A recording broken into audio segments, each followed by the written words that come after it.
Hello guys, good day to everyone and welcome to Exam Guruji in partnership with Unacademy.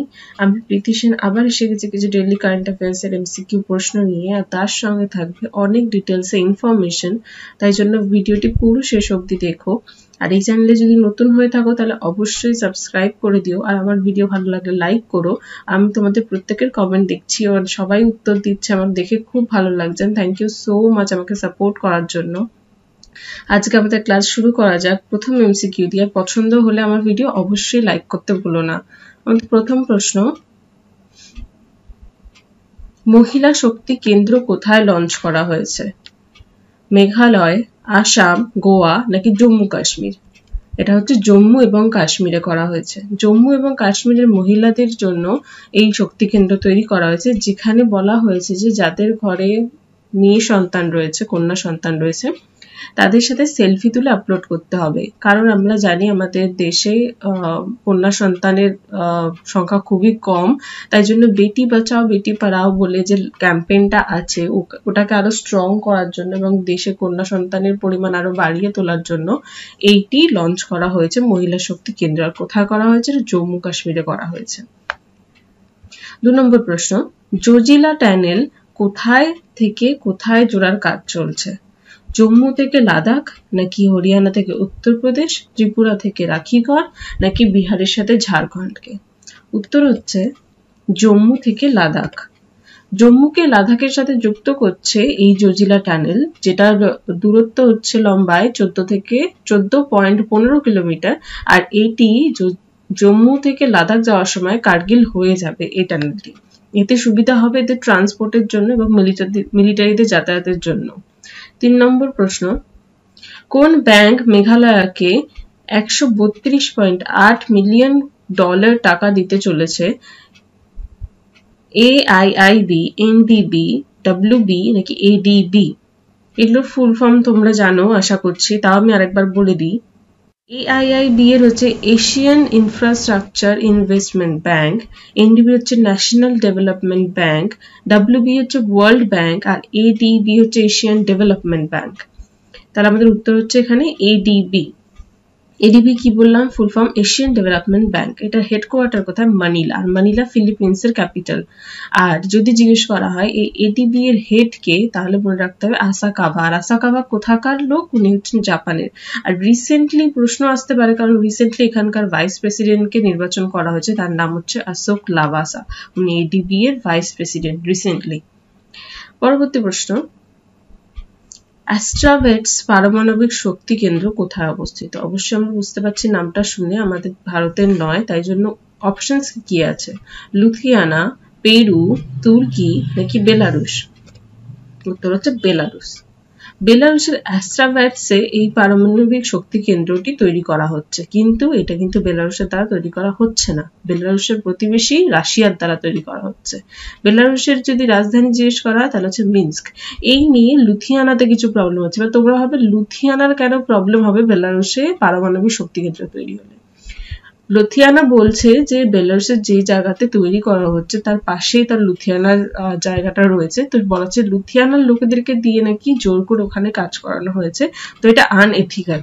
তো এই নিয়ে কিছু problem হয়েছিল, but ওটা আমাদের কোনো পরীক্ষায় আসবে না, জাস্ট জানার জন্য। তারপরে পরবর্তী প্রশ্নে যাওয়া যাক।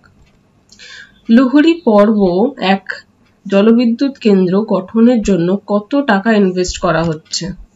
1000 কোটি, 1500 কোটি, 1810 কোটি নাকি 2000 কোটি? এই জলবিদ্যুৎ কেন্দ্র তৈরি করার জন্য 1810 কোটি টাকা ইনভেস্টমেন্ট করছে হিমাচলের সিমলা এবং কুল্লু জেলার সতলুজ নদী। আমরা জানি সেই সতলুজ নদীর উপরেই এটা তৈরি করা হবে।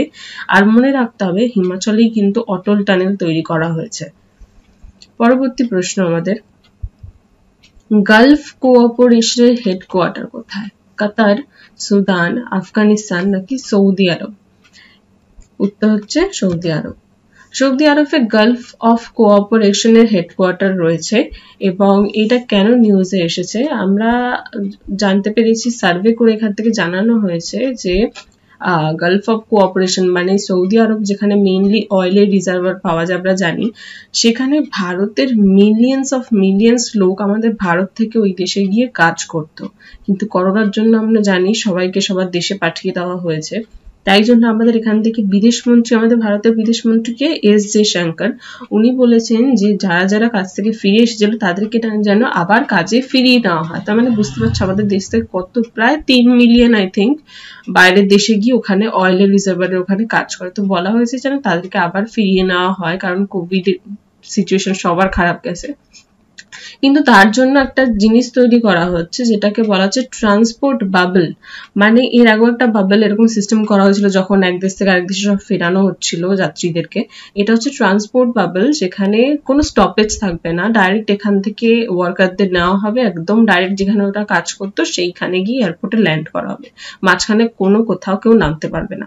এই হচ্ছে সিচুয়েশন করে তাদেরকে আবার কাজে ফেরানোর চেষ্টা করা হচ্ছে, যাতে অবশ্যই সবাই যেন আবার নতুন করে কাজে ফিরতে পারে। পরবর্তী প্রশ্ন, আবার কোন রাজ্য নভেম্বরের 10 থেকে 30 তারিখ অবধি আতশবাজি বিক্রির নির্দেশ ঘোষণা করেছে? আবার বলার কারণ কি? কারণ আমি কদিন আগেই বলেছি এর আগে অলরেডি একটা রাজ্য আতশবাজি বিক্রি ব্যান করে দিয়েছে। সেটা কোনটা ছিল বলতে পারবে? সেটা ছিল রাজস্থান। আর এবারে কোনটা করেছে? উড়িষ্যা করে দিয়েছে ব্যান। রাজস্থানের পর উড়িষ্যা আতশবাজি বিক্রির নির্দেশ বন্ধ করে দিয়েছে, কারণ আমরা জানি দিল্লিতে সব থেকে পরিমাণে বেশি পলিউশন হয়, নর্মাল টাইমে তো হয়ই, আর দিওয়ালির টাইমে তো বলাই যায় না কি পরিমাণে হচ্ছে। তো সেইটাকে কন্ট্রোল করার জন্য পুরো ভারতে রাজস্থানের পর উড়িষ্যা বন্ধ করে দিয়েছে বাজি বিক্রি। পরবর্তী প্রশ্ন, 8 নম্বর প্রশ্ন, পিনাকা রকেট সিস্টেমের রেঞ্জ কত? 30 কিলোমিটার, 50 কিলোমিটার, 37 কিলোমিটার নাকি 20 কিলোমিটার? উত্তর হচ্ছে 37 কিলোমিটার। পিনাকা রকেটকে সম্প্রতি ডিআরডিও দ্বারা টেস্ট করা হয়েছে। আমরা জানি যে কোনো রকমের রকেট হোক, মিসাইল হোক, বেশিরভাগই ডিআরডিও দ্বারা তৈরি করা হয়, এবং যার রেঞ্জ সেট করা হয়েছে 37 কিলোমিটার। ডিআরডিও কবে স্থাপন করা হয়েছিল? 1985-তে। আর এর হেডকোয়ার্টার কোথায়? নিউ দিল্লিতে, মনে রাখতে হবে। 9 নম্বর প্রশ্ন, most outstanding company financial sector. কোন কোম্পানি ফিনান্সিয়াল সেক্টরে আমাদের ভারতের কোন ব্যাংক রয়েছে যে প্রথম স্থানে এসেছে? এসবিআই, এইচডিএফসি, এক্সিস ব্যাংক নাকি ইয়েস ব্যাংক? উত্তর হচ্ছে এইচডিএফসি। আমি একটা জিনিস কারেক্ট করে দিই, আমি আগে আরেকদিন এইচডিএফসি পড়েছিলাম, সেখানে আমি লাস্ট যে সিইও ছিল তার নাম বলেছিলাম, কিন্তু রিসেন্টলি সিইও চেঞ্জ হয়ে গেছে, তাই জন্য মনে রাখতে হবে এইবার এটা এইচডিএফসির নতুন যে সিইও হয়েছে সে হয়েছে শশীধর জগদীশন। এবং এই যে most outstanding company financial sector থেকে চুজ করা হয়েছে, এটা কার দ্বারা করা হয়েছে? এশিয়া মানি দ্বারা করা হয়েছে। পরবর্তী প্রশ্ন, ফরাজ খান প্রয়াত হয়েছেন, তিনি কি জন্য বিখ্যাত ছিলেন? আমরা জানি এই কোভিড এর টাইমে প্রচুর পরিমাণে আমরা মানুষকে হারিয়েছি, সেটা সেলিব্রিটি হোক, নর্মাল পার্সন হোক। তো আমাদের মেইনলি যদি আমরা কারেন্ট অ্যাফেয়ার্স এর দিক থেকে দেখি তাহলে কিন্তু আমাদের অনেকের নাম মনে রাখতে হবে। তো ফরাজ খান কে ছিলেন? গায়ক ছিলেন, লেখক ছিলেন, খেলোয়াড় ছিলেন নাকি অভিনেতা? উনি অভিনেতা ছিলেন বলিউডের। সেরকম সবাই ওনাকে নাও চিনতে পারো, কিন্তু পরীক্ষা এসে যেতে পারে, তাই জন্য মনে রাখতে হবে উনি বলিউডের নেতা ছিলেন। এবং 4 নভেম্বর উনি মারা গেছেন ব্যাঙ্গালোরের একটি হসপিটালে। ওনার নিউরোলজিক্যাল ডিসঅর্ডার ছিল, যার জন্য উনি কম বয়সে প্রয়াত হয়েছেন। আমাদের 11 নম্বর প্রশ্ন, সতীশ প্রসাদ সিং কোন রাজ্যের সব থেকে কম সময়ের জন্য মুখ্যমন্ত্রী হিসেবে কাজ করেছেন? বিহার, হরিয়ানা, আসাম নাকি পশ্চিমবঙ্গ? এটা হচ্ছে উত্তর বিহার। এবারে কেন উনি এসেছেন কারেন্ট অ্যাফেয়ার্সে? সতীশ প্রসাদ সিং বিহারের মুখ্যমন্ত্রী হিসেবে কাজ করেছেন এবং ইন্ডিয়ার সব থেকে কম সময়ের জন্য মুখ্যমন্ত্রী হিসেবে কাজ করেছেন। এবং তিনি রিসেন্টলি কারেন্ট অ্যাফেয়ার্সে এসেছেন কারণ তিনিও প্রয়াত হয়েছেন। আমি বললাম এই বছরে অনেক কিছু মনে রাখতে হবে, তো ইনিও প্রয়াত হয়েছেন বলে এনার নাম নিউজে এসছে। আর উনি বিহারের 6 নম্বর মুখ্যমন্ত্রী ছিলেন। আর জানলে অবাক হবে যে ইনি মাত্র 6 দিনের জন্য মুখ্যমন্ত্রী হিসেবে কাজ করেছিলেন, only 6 days। আমাদের পরবর্তী এবং শেষ প্রশ্ন কি আছে দেখা যাক। বিশ্ব সুনামি সচেতনতা দিবস কোন দিনকে পালন করা হয়? 1 মার্চ, 10 জুলাই, 5 নভেম্বর নাকি 15 জুন? উত্তর হচ্ছে 5 নভেম্বর, মানে কালকে। তো 5 নভেম্বর বিশ্ব সুনামি সচেতনতা দিবস হিসাবে পালন করা হয়। আর এটি কবে থেকে চালু করা হয়েছে? এটি 2016 থেকে চালু করা হয়েছে। আরেকটা জিনিস মনে রাখতে হবে, আমাদের উড়িষ্যাতেও কিন্তু কিছুদিন আগে কোভিড চলাকালীন একটি প্রোগ্রাম লঞ্চ করা হয়েছিল, যেটার নাম হচ্ছে সুনামি দিদি। আমরা জানি উড়িষ্যা এলাকার ওই সাইডটা, কোস্টাল এলাকাটাতে প্রায় সুনামি এসে থাকে। তো সেইটার জন্য রেডি থাকার জন্য সমস্ত ওখানকার বাসীদের যারা ওখানে থাকেন তাদেরকে সেফ রাখার জন্য এই প্রোগ্রামটি লঞ্চ করা হয়েছে। আজকের মতন ক্লাস এখানেই শেষ। থ্যাংক ইউ সো মাচ ক্লাসটা পুরো দেখার জন্য। আশা করি তোমাদের হেল্প হচ্ছে এতে অনেক। তোমাদের ভালো লাগলে অবশ্যই লাইক করে দিও আর কমেন্ট করেও জানিও। আর যদি তোমাদের এই পিডিএফটা দরকার হয় তাহলে আমাদের ওয়েবসাইটে চলে যেও বা আমাদের টেলিগ্রাম গ্রুপে জয়েন হয়ে যাও, সেখান থেকে পেয়ে যাবে। আর সবাই ভালো থেকো, সুস্থ থেকো। থ্যাংক ইউ, আজকের মতন বাই। কেন আনএকাডেমিতে জয়েন হওয়া উচিত? তোমরা তোমাদের পছন্দ মতন এডুকেটর পাবে, তোমাদের পছন্দ মতন batches, WB TET, WBPSC, WBP, WBPSI, WBCS ইত্যাদি। আগেকার ক্লাস এরকম হতো, এখনকার ক্লাস পুরো এরকম হচ্ছে ডিজিটালভাবে। এখানে ওয়ার্ল্ড ক্লাস টেকনোলজি ইউজ করা হচ্ছে। এছাড়াও পড়ানো হচ্ছে পোল্ট এবং চ্যাট সেকশনের মাধ্যমে। এছাড়াও তোমাদের জন্য রয়েছে quiz, doubt clearing class, test series, dual educator classes ইত্যাদি। টেকনোলজি এইভাবে ইউজ করা হচ্ছে, দেখো স্ক্রিনে দেখা যাচ্ছে। এছাড়াও এখানে পোল, চ্যাট অপশন, সেলফ অ্যানালাইসিসের মাধ্যমে পড়ানো হয়। তোমরা পোলসের মাধ্যমে দেখতে পারবা তোমরা ফার্স্ট হলে না সেকেন্ড হলে না থার্ড হলে। এছাড়া ডুয়াল এডুকেটর ক্লাসের সুবিধা পাবে। এখানে যে সাবজেক্টগুলো অফার করা হচ্ছে সেগুলি হলো quantitative aptitude, reasoning, physics, chemistry, biology, history, geography, polity, English, Bengali, current affairs, economics. এছাড়া যে অপশনাল সাবজেক্টগুলো অফার করা হচ্ছে সেগুলো হলো অ্যানথ্রোপোলজি, সোসিওলজি, সাইকোলজি এবং হিস্ট্রি। এছাড়াও অপশনাল সাবজেক্টগুলো অফার করা হচ্ছে political science, physics, chemistry, geography.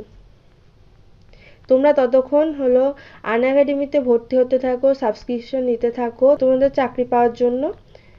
এখানে যে ক্লাসগুলি হচ্ছে সেগুলি হলো WBCS, WB TET, WBPSC clerkship, WBP, WBPSI, PSC miscellaneous, আরও অনেক কিছু। এখানে কোর্স প্ল্যান হলো আছে 1 মান্থ, 3 মান্থ, 6 মান্থ, 12 মান্থ এবং 24 মান্থ। এখানে স্ক্রিনে কোর্স ফি দেওয়া আছে। যে কোর্স ফিগুলো আছে তোমরা যদি ইজি লাইভ কুপন কোডটি ইউজ করো তাহলে তোমরা 10% ফ্ল্যাট ডিসকাউন্ট পাবে। এছাড়াও তোমরা এইচডিএফসির এটিএম বা ডেবিট কার্ড ইউজ করলে তোমরা মাসে মাসে পেমেন্ট করতে পারবে। তা সুতরাং তোমরা আনএকাডেমিতে সাবস্ক্রাইব করো। ধন্যবাদ।